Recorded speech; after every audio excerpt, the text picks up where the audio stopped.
And for a closer look at the Orlando Magic, we turn to Dennis Newman, radio voice of the Orlando Magic for WDBO AM 580. Dennis, how would you compare the mood of the team after the Game 3 loss to where it is now?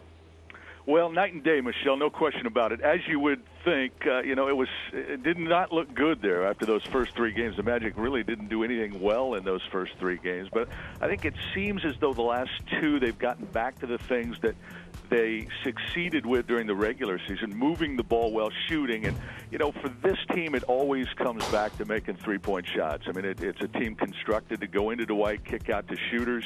The threes did not go down in those first three games, but all of a sudden they've started to go down in these last two. And the mood is up. It's right now it's a team very confident, and it's a crazy place to be after trailing 0-3 in a series, but very confident going into a big Game 6 here in Boston tonight. Well, they could certainly be even a little more confident, if you will, if Vince Carter could find his game. How much longer can Stan Van Gundy hold out hope that Carter will snap out of his funk?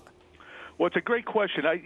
Stan Van Gundy is a huge fan of Vince Carter, has been all year, and Vince has played well for him, and Stan has stuck with him throughout the year, up and down. It was a rough January, if you remember. Vince struggled through the month of January, but Vince always had the confidence of his head coach, and Stan stayed with him. Vince had a good February, March.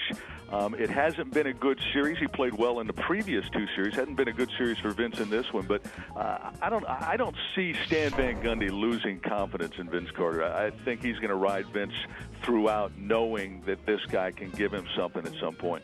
Hey, win or go home. He's got to do something. Dennis Newman, radio voice of the Orlando Magic for WDBO AM 580. Enjoy the game tonight. Thanks, Michelle.